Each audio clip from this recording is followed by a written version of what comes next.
Nah, impactnya apa? Dampaknya apa sholat terhadap kehidupan berkeluarga?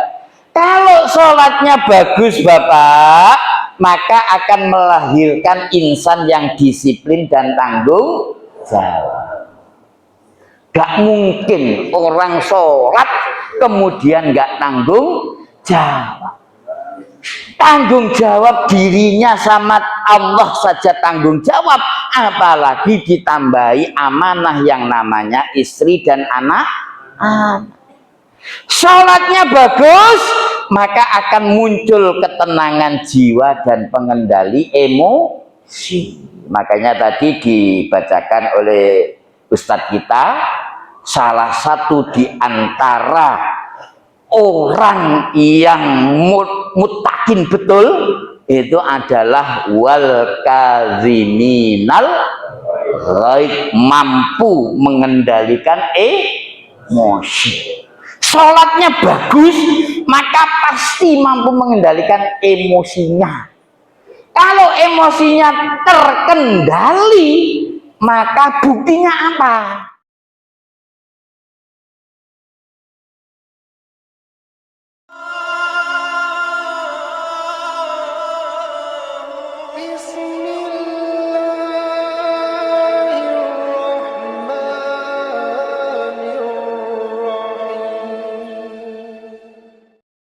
Assalamualaikum warahmatullahi wabarakatuh.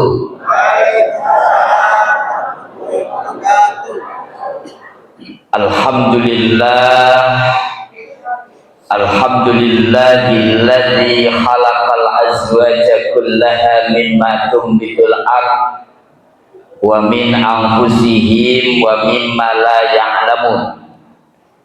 Asyhadu an la ilaha illallah wahdahu la syarikalah wa asyhadu anna Muhammadan abduhu wa rasuluh, amma ba'd. Yang sama-sama kita hormati Ketua PCM sepanjang Yai Sam'un, yang sama-sama kita hormati jajaran pimpinan ranting Muhammadiyah Wakil, Abah Masyuri dan semuanya, bapak-bapak, ibu-ibu, jamaah PLN rahimakumullah. Syukur alhamdulillah pada pagi hari ini kita semua bisa bermuajahah dalam rangka taklim. Mudah-mudahan apa yang kita laksanakan dicatat dan diridhai oleh Allah Subhanahu wa taala. Salam dan salam mari kita sampaikan pada junjungan kita Nabiullah Muhammad sallallahu alaihi wasallam. Bapak Ibu yang kami hormati, tadi sudah disampaikan oleh Ustadz Bagus, saya Ahmad Tolha, saya juga ketua PRM Ustadz. Jadi saya juga ketua PRM di Siwalan Panji. Kalau ngaji ya kayak gini, dan disiapin makan, disiapin sayuran, nanti kalau pulang jamaahnya juga insya Allah hampir sama. Kemudian saya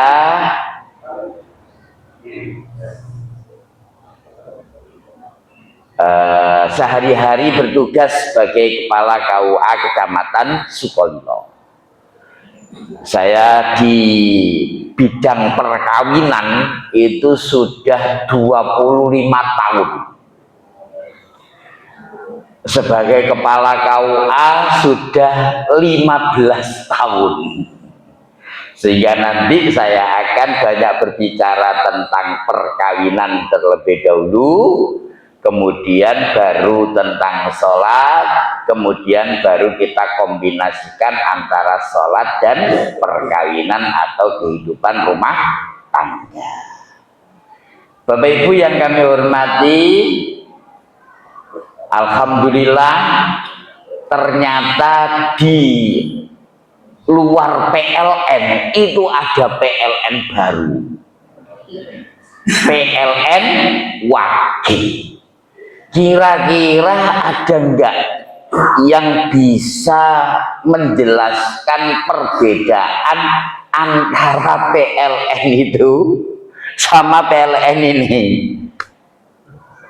Ada enggak yang bisa jelasin bedanya apa? PLN jalan itu menerangi. Kalau PLN wage menerangi akhirat. Kalau sambil jalan apa niku duduk, karena saya biasanya kalau ngisi manasik sambil jalan, sambil santai gitu. Bedanya apa bedanya yang paling penting, kalau PLN yang itu kadang-kadang rugi. Nggih. Kalau PLN ini mesti untung. Yang untung siapa? Semua, terutama jamaahnya. Makanya rugi kalau enggak datang. Selangkah jenengan dicatat sebagai ibadah.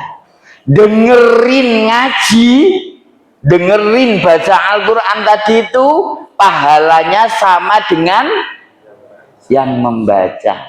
Ustadz baca, jenengan dengerin, nggak ngobrol, maka nilainya sama.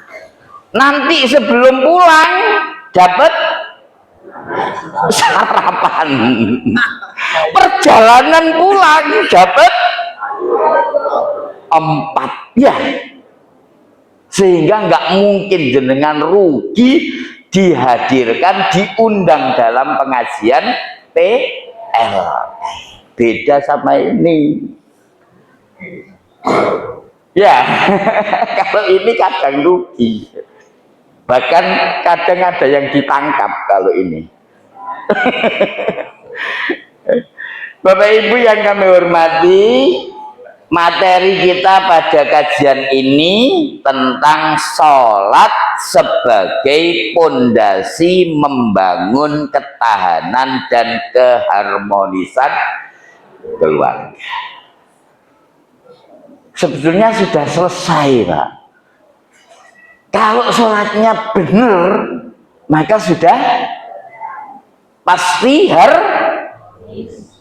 pasti rumah tangganya tahan. Minat dunia ilal jannah. Itu kalau sholatnya benar. Udah selesai. Nah, kita kupas satu persatu. Apa yang melandasi umat Islam diperintahkan untuk melaksanakan kehidupan berumah tangga? Yaitu pada surat An-Nur ayat 32. Wa ankihul ayyama minkum wassolihina min ibadikum wa imaikum iyakunu fuqara ayughnihimullahu min fadlih wallahu wasi'un alim. Nikahkanlah orang-orang yang masih membujang di antara kamu, dan juga orang-orang yang layak menikah dari hamba-hamba sahayamu. Ini budak, sekarang nggak ada budak, berarti orang-orang yang dalam pemeliharaan kita, anak yatim dan lain sebagainya yang dalam pemeliharaan kita, baik laki-laki maupun perempuan. Ditambahi oleh Allah dengan kalimat jaminan, jika mereka miskin, Allah akan memberi kemampuan kepada mereka dengan karunia-Nya. Allah maha luas pemberiannya, lagi maha mengetahui. Ini perintah kita untuk berumah tangga. Sekarang soalnya di generasi Gen Z itu ada yang takut nikah, Pak.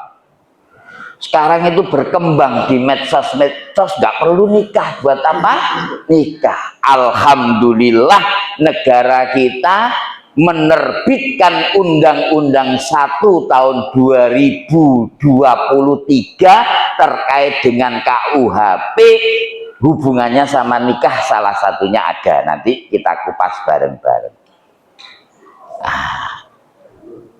Ini penting, Mbak.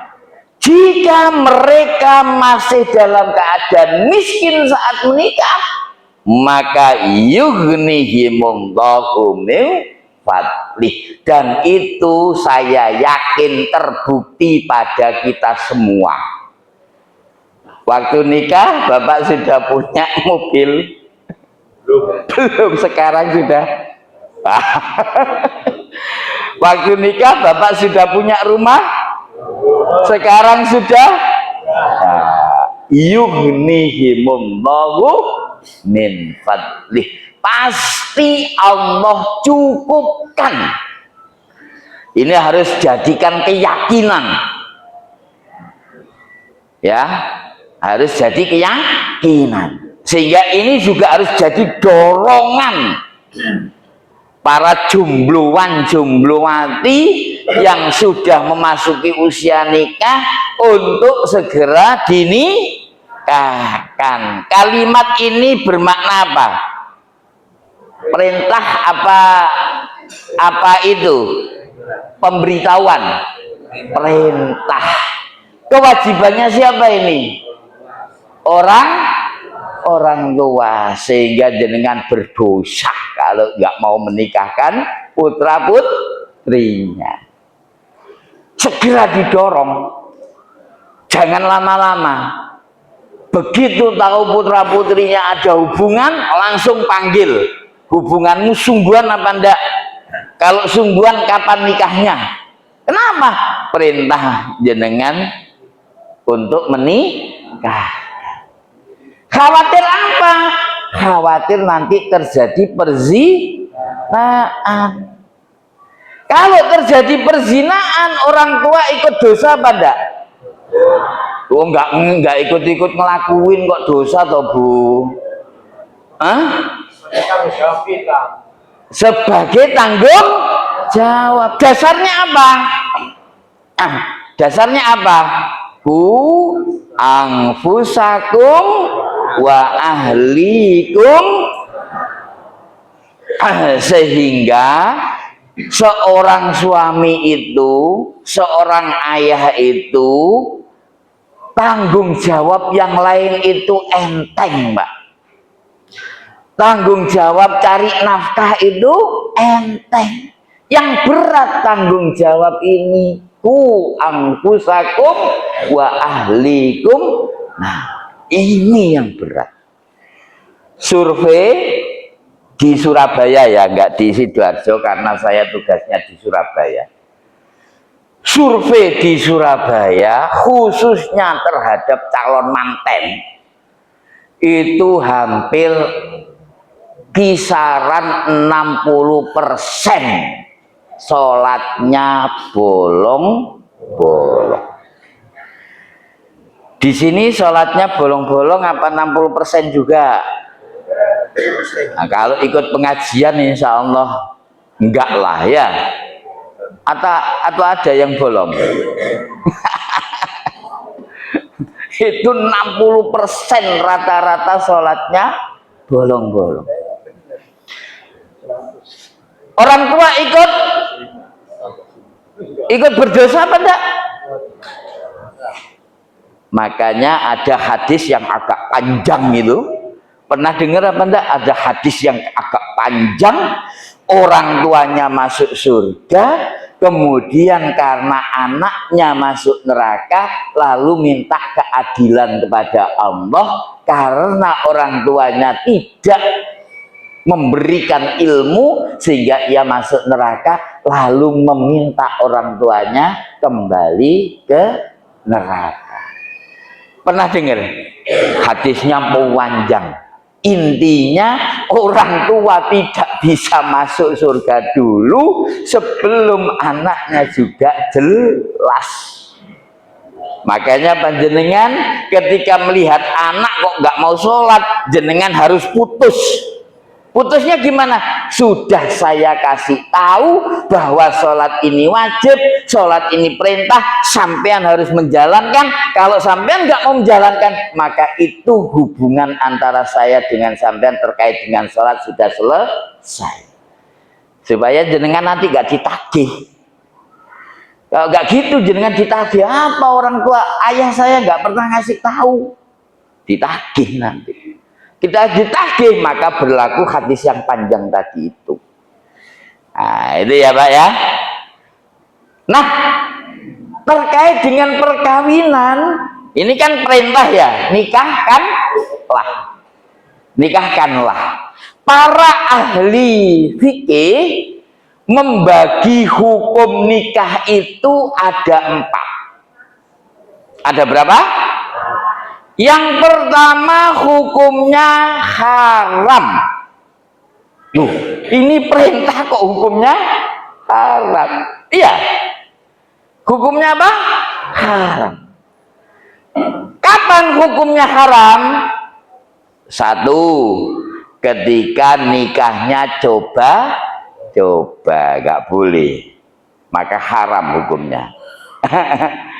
Yang kedua, nikahnya tidak sesuai dengan syariat. Contoh konkret, nikah dengan yang semuhrimnya gak boleh, haram. Jadi saudara laki-laki menikahi saudari perempuannya gak boleh. Atau seorang laki-laki menikahi 2 perempuan saudara, nggak boleh.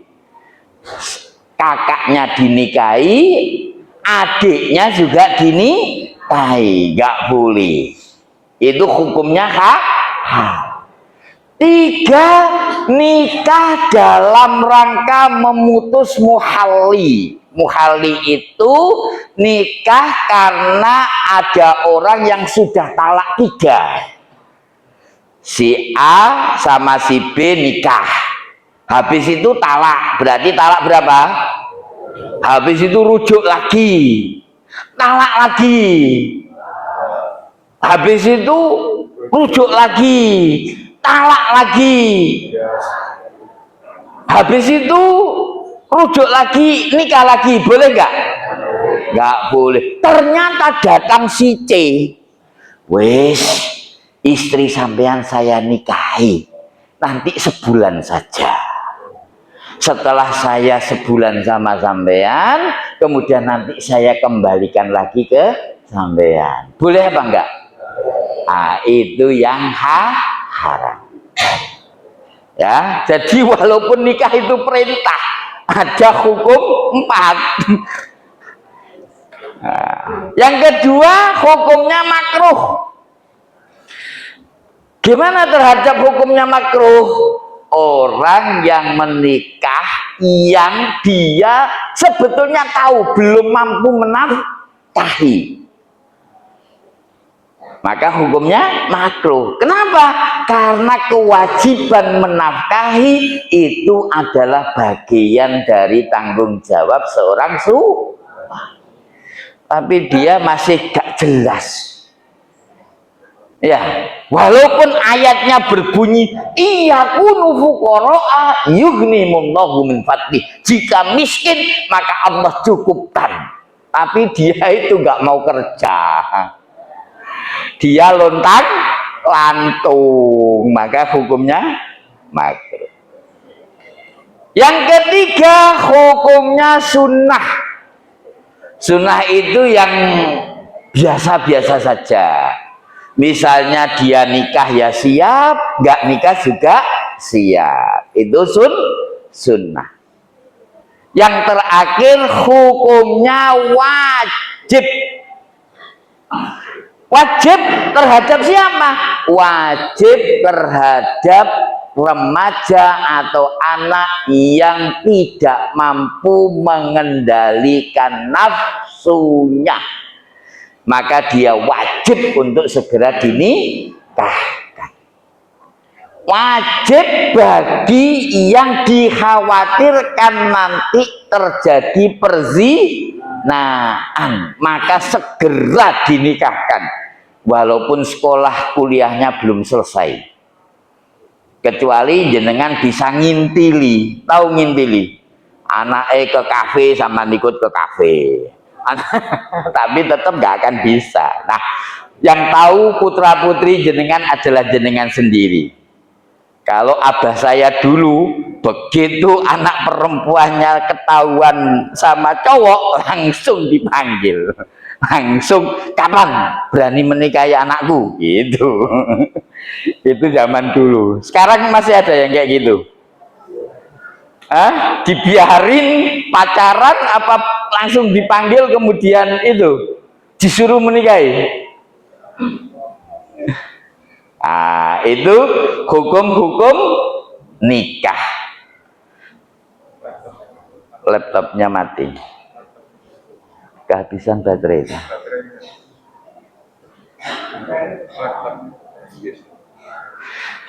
Kemudian apa tujuan pernikahan itu?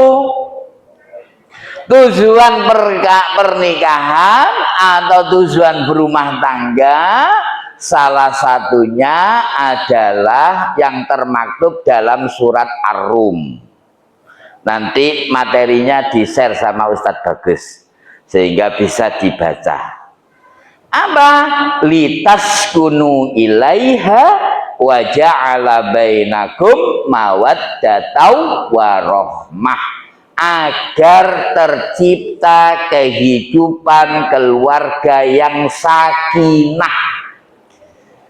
Sakinah itu bisa dimaknai dengan tenang, bisa dimaknai dengan harmonis, bisa dimaknai dengan bahagia. Mawaddah warahmah, penuh dengan kasih sayang, penuh dengan cinta kasih.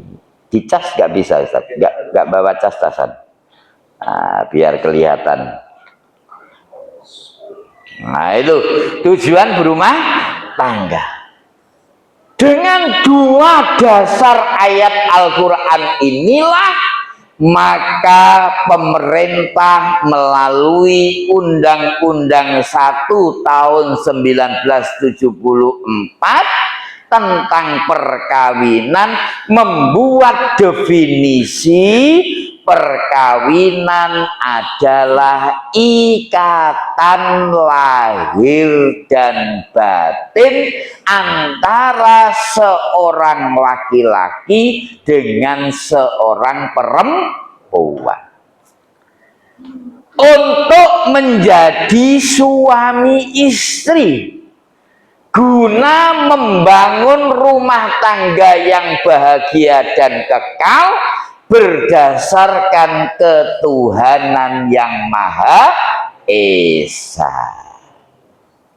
Alhamdulillah, undang-undang ini sampai hari ini belum dihapus, sehingga perkawinan itu harus jelas, laki-laki dengan perempuan. Boleh nggak laki-laki sama laki-laki? Di negara mana yang boleh? Pokoknya di sono ya. Perempuan dengan perempuan boleh nggak nikah? Kenapa nggak boleh? Karena sejenis, dan ayatnya ini baik laki-laki maupun perempuan, berarti harus ada laki-lakinya, harus ada perempuan. Ini alhamdulillahnya sehingga LGBT tidak diakomodir, G nggak diakomodir. Kalau perempuan sama perempuan itu apa namanya, Bu? Lesbi nggak diakomodir. Walaupun gitu ada yang kepingin, ada yang pengen. Gitu juga kadang KUA kebobolan, Pak. Padahal sudah dirafa, sudah diperiksa sebelum nikah. KUA pernah kebobolan. Di Jember pernah, di Sidoarjo pernah. Dia ngakunya laki-laki, dia ngakunya laki-laki padahal dia perempuan. Ada juga yang ngakunya perempuan, mohon maaf ya, pakai cadar dan lain sebagainya sehingga nggak bisa dilihat dia itu sebetulnya seorang laki-laki. Ya, pernah kebobolan kayak gitu. Gimana solusinya kalau sudah kebobolan kayak gitu, Bapak Ibu? Misalnya di keluarga jenengan, kemudian ketahuan, ternyata itu laki, kok nikah sama ponakanku yang laki? Ya, gimana caranya supaya menyelesaikan masalah ini? Nah, Bapak, diceraikan. Napa malih? Wonten malih? Non? Dihukum. Nggih. Sing hukum sinten niki? Kalau sudah ketahuan kayak gitu, segera difasid. Apa fasid itu? Dibatalkan pernikahan. Ya. Kemana pembatalannya? Waduh. Pembatalannya kemana? KUA. Pembatalannya kemana? Pembatalannya ke pengadilan agama. KUA yang bagian menikahkan, pengadilan yang bagian batalkan, bagian menceraikan. Nanti kalau pembatalan dan perceraiannya juga ke KUA, nanti KUA diambil sendiri nanti. Jadi pembatalannya ke pengadilan. Contoh konkret lagi, dia menikah, ternyata yang dinikahi ini anak yang pernah disusui oleh ibunya. Boleh dilanjut apa enggak? Kenapa enggak boleh dilanjut? Karena anak persesusuan. Rodho'ah, sesusuan. Pernah terjadi, Pak. Ketahuannya sudah punya anak 3. Jenengan mentolong enggak menfasid? Hah? Mentolong enggak menfasid? Harus mentolong, Pak. Daripada jenengan berlarut dengan dosa. Maka harus segera difasid. Lah anaknya gimana? Anaknya punya nasab dengan ibunya. Sehingga bapaknya tadi itu walaupun dia yang bikin, maka nanti waktu anaknya nikah, kalau ini perempuan, bapaknya nggak boleh jadi walinya. Siapa? Wali hakim. Ada lagi kasus sering terjadi di tengah-tengah kita. Waktu nikah suaminya asalnya, mohon maaf ya, non muslim, kemudian perempuan istrinya muslim, nikahnya saat itu cara mau syahadah. Berjalan sekian tahun, 5 tahun, karena di muslim ini kok banyak sekali ibadahnya. Sholat saja harus sampai 5 kali, gak kuat. Atau karena akidahnya lebih kuat ke awalnya, lalu dia kembali ke agama nikahnya masih sah napa mboten? Hah? Jenengan kalau punya keluarga kayak gini, sudah punya anak 5, jenengan fasidkan apa jenengan biarin? harus mentolo, Pak, difasidkan. Makanya hati-hati cari mantu, terutama kita yang punya anak perempuan. Hati-hati cari mantu supaya jelas mantunya, ya adik-adik IRM kayak gini ya Bu.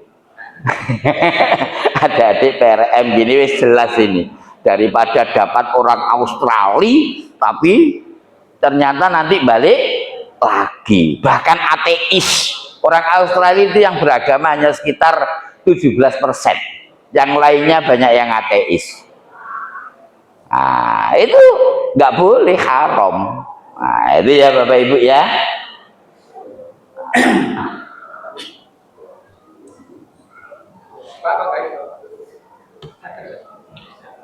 Nah, ini diantara tujuan berumah tangga agar terjadi tentram, sehingga kalau ada orang berumah tangga kok tidak tentram, tukaran nih, rumah tangganya wangil, rizkinya seret dan lain sebagainya, maka harus ada yang dievaluasi.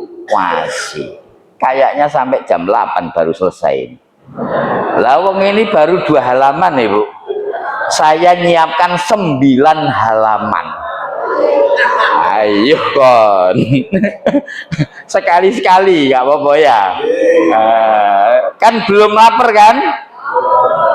Itu gimana mengevaluasinya?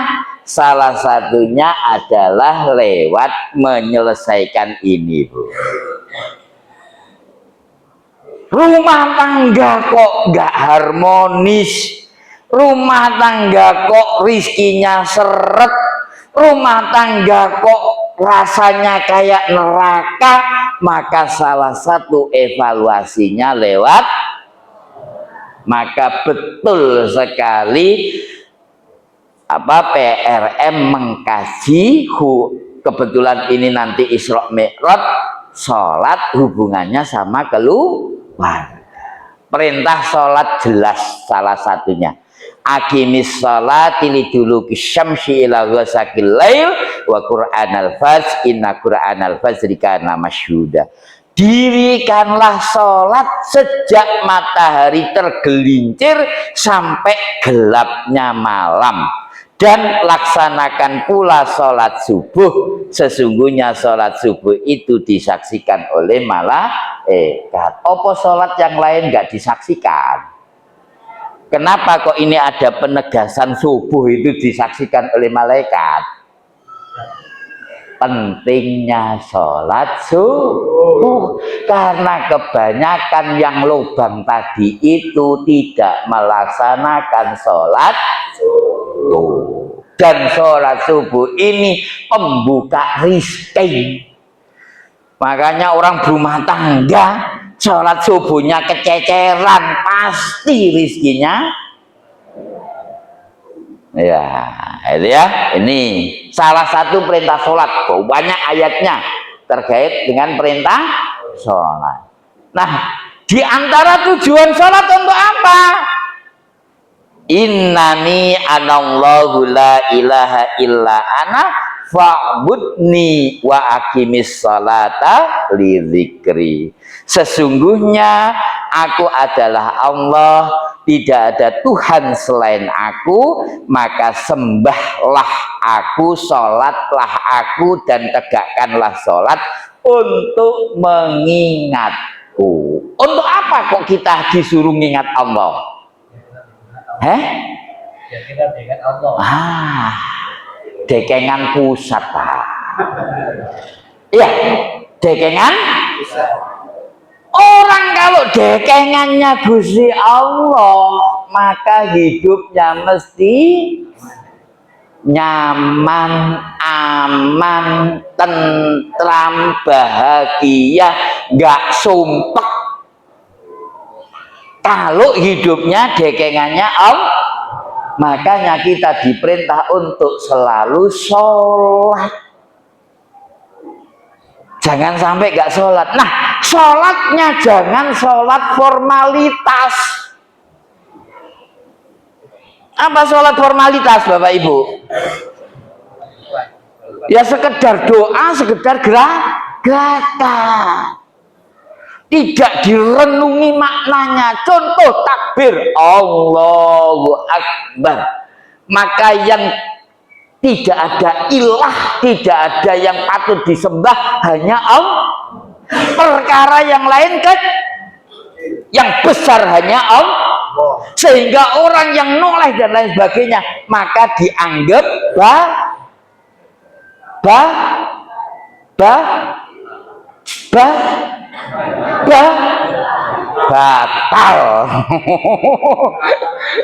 Kok wangel rek. Sama dengan orang nikah. Takbirnya orang nikah itu apa Bapak Ibu? Takbirnya orang nikah apa? Qabiltu nikahaha wa tazwijaha bil mahril. Saya terima nikah dan kawinnya Siti Ruqayyah binti Bapak Ibrahim dengan mas kawin berlian seberat 1 kilo dibayar tunai. Itu takbirnya orang nikah. Kalau orang nikah sudah takbir seperti itu, maka sama seperti orang sholat, gak boleh tolak. Yang sukanya tolak-tolak biasanya siapa? Siapa Pak?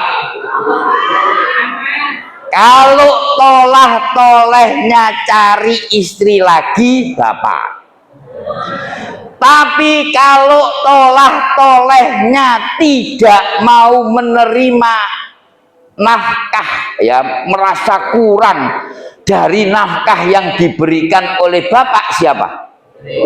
Akhirnya nyari yang lebih. Toleh-toleh apa enggak? Dan kasus ini banyak. Sehingga sekarang di pengadilan agama angka gugat cerai itu lebih besar daripada angka pengajuan talak. Salah satu indikatornya adalah karena istri merasa kurang terhadap nafkah yang diberikan oleh suami. Insya Allah ibu-ibu enggak ya? Kasih 10 juta cukup? Kasih 5 juta cukup? Kasih 2 juta cukup? Kalau ada yang merasa kurang, maka terindikasi tolak. Kalau sudah tolak-toleh, maka rumah tangganya batal secara hakiki. Dohirnya belum batal karena sudah masih punya buku nikah. Dohirnya belum batal karena bapak belum pernah menjatuhkan talak. Dohirnya belum batal karena ibunya masih belum mengajukan ke pengadilan. Hakikatnya sudah batal karena hatinya sudah dirasuki oleh yang namanya setan yang menghembuskan kita supaya tidak pernah menerima apa yang sudah diberikan oleh Akibatnya yang terjadi sering murung, akibatnya yang terjadi sering apalagi ada duren. Apa duren Pak? Bukan. Apa duren? Apa? Bukan. Duren itu duduk gak leren. Apa duduk gak leren? Mari nikahi si A, cerai meneh. Nikahi meneh si B, cerai meneh. Nikahi meneh si C, cerai meneh. Gak leren. Dudone kebetulan Agnia. Terpesona apa enggak Bapak Ibu? Ibu-ibu terpesona dengan duren. Nah, bagaimana hubungan antara sholat dengan ketahanan rumah tangga? Bapak Ibu yang kami hormati, membangun rumah tangga itu mohon maaf gampang-gampang, sehingga Rasulullah pun memberikan contoh yang gampang, juga memberikan contoh yang ekstrim susahnya. Pernah dengar Rasulullah mendapatkan kesusahan dalam rumah tangga? Yang gimana itu ya? Ya, ten mriku mawon saya nggak minum. Di bawah aja. Rasulullah itu pernah korban hoak. Jadi hoak itu nggak sekarang aja Bapak Ibu. Rasulullah itu pernah korban hoak. Dikasih tahu Sayyidina Abu Bakar loh, saya masih mental Pak. Kasih tahu Ali masih mental. Sampai akhirnya turun ayat Al-Quran yang menjelaskan bahwa itu kejadian atau peristiwa pas apa itu? Ya, ketika Safar. Saat itu Aisyah dikabarkan berselingkuh. Bapak-bapak, mohon maaf ya, ini tipologinya bapak-bapak dan hampir tipologinya. Kalau ibu-ibu kadang masih memaafkan sih. Kalau bapak-bapak tipologi banget. Kalau istri jenengan selingkuh, kira-kira jenengan masih cinta apa enggak, Pak?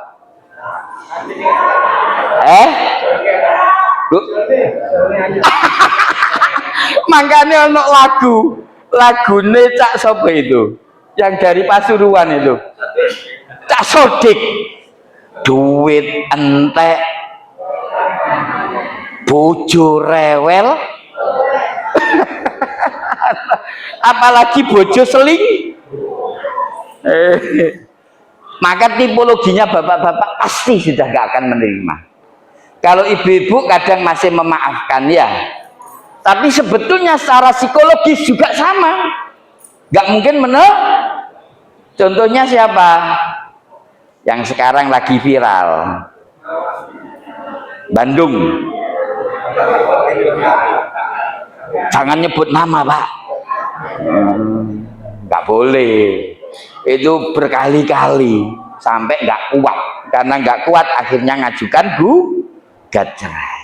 Nah, itu berumah tangga. Maka berumah tangga itu kuncinya, kalau rumah tangganya kepingin harmonis, rumah tangganya kepingin tahan ilal jannah, itu kuncinya 4 pilar ini. 1, stabil dapurnya. Stabil dapurnya. Adik-adik atau mas-mas yang baru nikah di usia 1-2 tahun, jangan sampai berani-berani gambling ya kalau masih di usia 1-2 tahun. Wes aku tak keluar resign, saya tadi nak ini nanti bikin dapur gak stabil. Ini saya bahasakan gini, kalau Al-Qur'annya, bahasa Al-Qur'annya, ar-rijalu qawwamuna 'alan nisa bima faddalallahu ba'dahum 'ala ba'din wa bima anfaqu. Ini. Jadi dapurnya stabil, ekonominya harus kuat. Apakah boleh Pak umat Islam itu kuat ekonominya? Kaya, boleh nggak? Wajib. Kalau bisa. Ya. Jenengan kesini pakai duit apa enggak?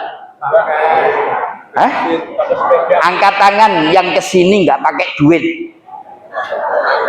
Minimal beli pertalite atau pertamak. Kalau jalan kaki minimal sudah ya, berarti pakai duit apa enggak ngisinya tadi? Maka dapurnya harus stabil. Yang kedua, ini adik-adik yang belum nikah ditutup. Yang belum nikah ditutup. Yang kedua, harus stabil kasurnya. kelihatannya ini guyon, tapi temen. Bahkan Dokter Boyke itu pernah penelitian, kalau usia perkawinan atau umur itu sekian sama sekian, maka kasurnya harus sekian. Kalau sekian sampai sekian, maka kasurnya harus sekian. Bahkan Rasulullah sendiri dalam hadisnya menyampaikan, seorang istri sebelum tidur kalau bisa nawari. Aisyah saking lamanya nggak dikasuri, sampai ketika Rasulullah tahajud itu tiduran di depannya, khawatir kalau Rasulullah itu tidak mau lagi dengan kasur. Perceraian salah satunya juga karena baik itu kasurnya sendiri, lebih-lebih kalau kasurnya selingkuh, ya kan kasur ya. Maka Bapak Ibu jangan merasa apa Ustadz Bagus sing gak enak gitu itu. Jangan merasa tabu terkait dengan hubungan kasur. 50 bahkan 60% masalah rumah tangga itu penyelesaian terbaiknya ada di ayo Bapak kok uring-uringan pun jenengan tawari gitu, insya Allah wis bu sakarepe sampean wis bu sampean tuku alpat pun lho gak apa-apa. Itu ya, begitu juga dengan ibu-ibu kok ngambek jenengan selesaikan di kasur, maka dekepen. Loh ini perintah Pak, sunnah ini ya. Kita aneh nggak penting tapi penting ya, penting. Ini nanti dasarnya banyak di hadis-hadis Rasulullah. Yang ketiga, stabil musyawarahnya, komunikasinya. Jangan sampai orang berumah tangga itu komunikasinya nggak nyambung. Suaminya ngejak istrinya ngejak nggak ketemu, maka harus nyambung, harus dikomunikasikan yang bagus. Dan komunikator yang paling bagus adalah suami istri. Makanya kadangkala kepala bupatinya itu laki-laki, penguasanya tetap karena lewat ibunya. Wis iku ae lho sing sampean angkat jadi kepala dinas. Ya, dan lain sebagainya. Yang terakhir, stabil tempat ibadahnya. Sholatnya harus stabil. Kalau bisa rawatibnya selesai, ditambah sunnahnya. Nah, ini akan langgeng kalau 4 aspek ini terpenuhi. Di antara 4 aspek ini saling berkaitan, Pak. Tapi 4 aspek ini umul aspeknya ada di ini. Kalau ibadahnya bagus, ibadahnya selesai tuntas, maka insya Allah perkara yang lain selesai. Makanya ada hadis pertama kali dihisab oleh Allah adalah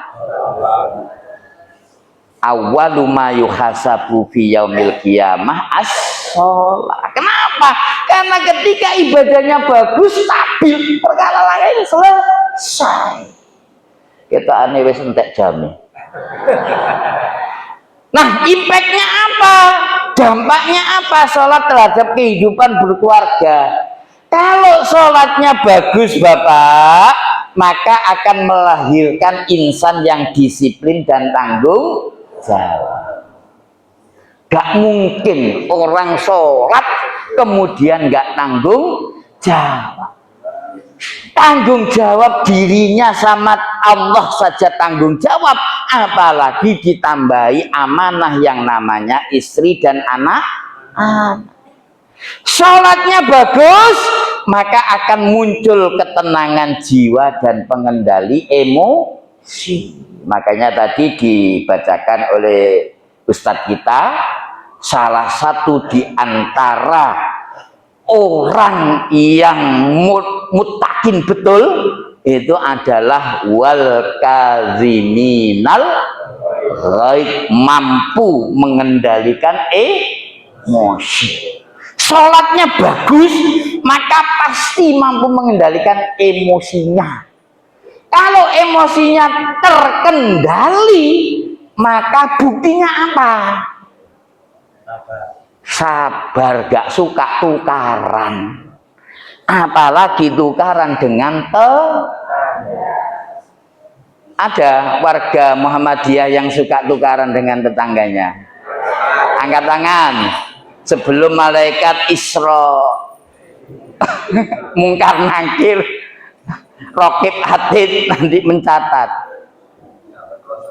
ya. Jadi kalau sholatnya bagus, maka emosinya terkendali. Wujud dari emosi terkendali, satu sabar, dua nggak suka tukaran. Kalau dalam berumah tangga maka tidak mungkin terjadi yang namanya KDRT. Apa itu Mas KDRT Mas? Durung nikah sampean. Tapi aja kesusu nikah ya. KDRT. Mukul main tak? Dan ini juga faktor, salah satu faktor banyaknya perceraian Pak, karena banyak suami-suami yang suka mohon maaf ya sampun, sekelas profesor ya, sekelas profesor kan mesti ilmunya wis, tapi ternyata ada yang melakukan ya, sudah tua, sudah punya cucu, akhirnya minta cerai dalam usia yang sama-sama sudah 70. Jadi jenengan ini kalau belum dipanggil oleh Allah, jangan jenengan berani jamin kalau jenengan itu bisa berumah tangga ilal jannah. Maka harus dijaga dengan baik. Dengan sholat yang baik, maka menjadi media komunikasi dan kebersamaan. Kebersamaan komunikasi ini penting. Makanya sekali-kali bapak-bapak harus jadi imam di rumah. Bapak-bapak jadi imam di rumah, ngimami istri dan anak-anaknya. Ketika jenengan membaca waladhdallin, jawaban istri sama anak-anaknya apa? Misalnya tukaran, misalnya jawabnya apa? Misalnya tukaran, bapak sama istri tukaran, tapi masih mau sholat berjamaah. Lalu bapak membaca waladhdallin, ibu jawab apa? Walaupun tukaran, gak menengahi, alah gak males jawab. Itulah nanti dengan jawaban amin itu maka akan dibukakan pintu rahmat dan keberkahan dalam rumah, sehingga yang tadi itu tukaran dengan sholat berjamaah tadi itu akhirnya tukarannya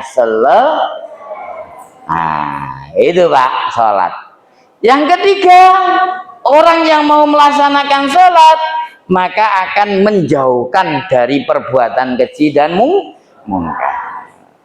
Tapi ini tergantung sholatnya. Korupsi itu termasuk keji mungkar apa mboten? Hah? Masih banyak enggak orang yang sholat tapi korupsi? Banyak. Nyelintipno uang belanja itu keji dan mungkar apa mboten? Bukan. Bukan. Saenake dhewe nggih Bang. Nah, itu semuanya harus transparan Bapak Ibu. Maka sekarang itu ada untuk kelas capin calon manten itu diberikan materi pengelolaan keuangan menuju rumah tangga bahagia dan harmonis.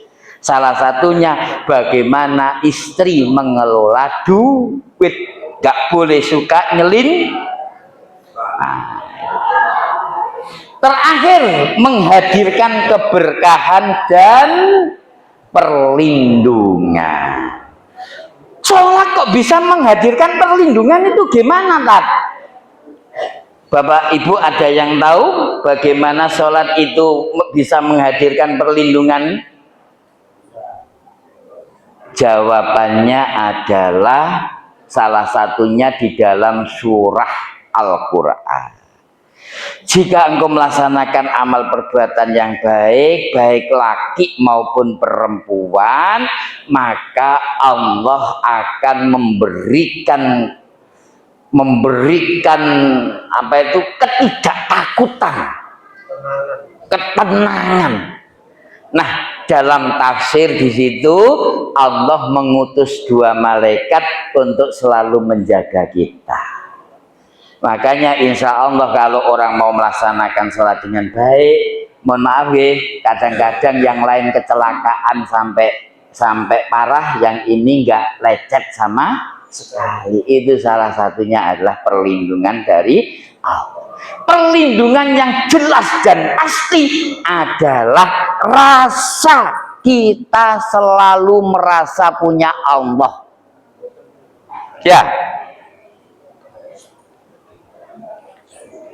Oh, sudah selesai berarti.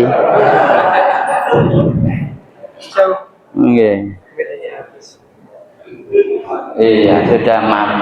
Tinggal satu lagi kok, Bu. Sabar ya. Soalnya nanti masih saya buka dialog sekitar 5 sampai 10 menit, ya. Nanti tanya apa saja berkaitan dengan keluarga, monggo. Insya Allah saya kalau dosen gitu sudah Profesor Aba Sampun. Lah, profesor itu kan pangkatnya 4C ya. Saya udah 4C. Berarti kan udah profesor. Nah, gitu. Nah, indikator sholatnya meningkat berkualitas. 1, orang itu kalau sholatnya bagus, maka dia akan lebih dekat dengan Allah. Orientasi hidupnya sudah enggak orientasi dunia, nanti orientasinya sudah akhirat. Enggak dunyo sing dihitung. Aku kok lek kesini nanti saya dapat apa ya? Nanti saya punya keuntungan apa ya? Enggak. Orientasinya sudah akhir. Orang yang sholatnya bagus, maka dia akan lurus dalam ibadah dan muamalahnya. Muamalah itu hubungan sesama manusia, hubungan perdagangan. Sholatnya bagus, maka nggak akan dijui. Barang yang ini jelek, dia katakan jelek. Barang ini ada cacat, dia katakan ada cacat. Sekarang kan enggak, kadang-kadang barangnya cacat dibungkus supaya tidak tahu. Itu orang yang sholatnya masih formalistik. Kemudian wasati dalam beragama. Apa maknanya wasati? Dia lebih menerima keberagamaan, tidak gampang mengklaim, menjudge kamu kafir, kamu ini, kami ini, enggak. tapi dia bisa menerima perbedaan atau keberagaman. Ya, tapi tetap warga Muhammadiyah harus tetap pada akidah, tapi nggak boleh menjudge, ya, nggak boleh menjudge, kecuali dengan keluarga sendiri, misalnya nyun sewu konkretnya. Ibu-ibu kalau nggak dikasih tahu konkret gini nggak seneng. Konkretnya ada dari keluarga kita yang suka kalau melaksanakan kegiatan sesuatu yang besar itu suka sodakoh kedemit, ya, suka sodakoh kedemit. Ini untuk yang ini untuk ini, kalau nggak diginikan nanti kegiatan kita nanti buyar. Nah, kalau tahu seperti itu, maka dan itu keluarga kita, maka jenengan harus tegas, ini tidak ada dalam Islam, bahkan ini bagian dari kesyirikan. Nah, itu. Yang berikutnya, penghargaan terhadap nilai humanity dan sifat rahmatan lil alamin. Orang yang sholatnya bagus, maka insya Allah rasa kemanusiaannya juga tinggi, dan itu sudah dibuktikan oleh Muhammadiyah. Jenengan harus niru Muhammadiyah. Pemerintah belum datang ke Sumatera, belum datang ke Aceh, Muhammadiyah sudah. Sehingga orang Muhammadiyah kok ada tetangganya yang kelaparan, nggak dibiarkan, maka dia ikut berdosa. Ya, orang yang sholat humanity-nya harus kuat, sifat rahmatan lil alaminya harus kuat, memberikan kasih sayang, sehingga nggak boleh blok-blokan, nggak boleh geng-gengan, semuanya adalah untuk kita. Nah, itu ya. Terakhir Bapak Ibu, indikator keharmonisan keluarga meningkat, maka terwujud dengan suami istri lebih tanggung jawab. Tidak tanggung tok, tapi juga ikut jawab. Yang kedua, lebih setia, gak noleh. Yang ketiga, lebih sayang, gak akan cari istri ke ibu-ibunya, juga tidak akan cari suami ke. Ada Pak, di suatu wilayah itu yang kebiasaan seorang perempuan itu punya suami 2. Boleh apa enggak? Haram. Yang ketiga, berorientasi akhirat, bukan nafsu. Ia melaksanakan kehidupan rumah tangganya ini orientasinya akhirat. Apa orientasi akhiratnya? Hum wa azwajuhum fi dhilalin alal araiki muttaqiun. Suami istri rumah tangga bahagia, maka dia akan dipertemukan lagi di surganya Allah. Orientasinya akhirat, gak nafsu. Perkara kecil gak dibikin besar. Terakhir, yang lebih penting adalah menyiapkan generasi yang lebih unggul. Kenapa? Karena ini sudah di warning oleh Allah. Allahnya sudah mewarning. Apa warningnya Allah? Wal yahsyalladzina law taraku min khalfihim dzurriyyatan di'afan khafu alaihim falyattaqullah. Hendaklah engkau ya takut kalau meninggalkan generasi yang lemah akidahnya, lemah pendidikannya, lemah akhlaknya, lemah ekonominya. maka kita sudah di warning oleh Allah dengan kalimat hendaklah engkau takut. Maka kita sebagai orang tua harus nyiapin generasi yang unggul. Nah, generasi yang unggul. Dalam hadis juga jelas. Apa itu hadisnya? Al-mu'minud dhaif, ya Pak, al-mu'minul qawiyyu khairun minal mu'minid dhaif.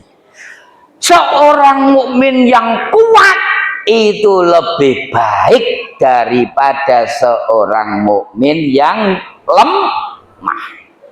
Makanya kalau bisa warga Muhammadiyah harus kuat, kuat ekonominya, kuat ibadahnya, syukur kuat politiknya, karena politik itu seret aja sudah bisa merubah tatanan masyarakat kita. Contoh konkret, misalnya negara kita membuat kebijakan dilarang melaksanakan sholat di masjid, diteken sama presiden, ya napa? Rame loh, padahal itu hanya satu lembar. Ada gak negara yang kayak gini? Ada Pak? Ada. Kim Jong Un Korea. gak boleh bawa Quran, bawa kitab, gak boleh. Tapi sekarang sudah mulai belajar agama Kim Jong Un. Nah itu ya Bapak Ibu ya, sehingga kita juga harus melek politik. Nanti kalau PKM PRM ngejak ayo kita berjihad politik, maka harus manut. Supaya apa? Kita punya orang di sana. Orang di sana itu penting. Kenapa penting? Karena bikin ini tadi itu loh, hanya satu lembar saja itu bisa merubah tatanan panjenengan. Itu Bapak Ibu. Maka semuanya itu kembali kepada sholat. Kalau sholatnya bagus, insya Allah rumah tangganya kalau sholatnya bagus, insya Allah rumah tangganya bertahan sampai surga. Saya kira gitu. Ada yang bertanya, monggo. Gak ada? Cukup?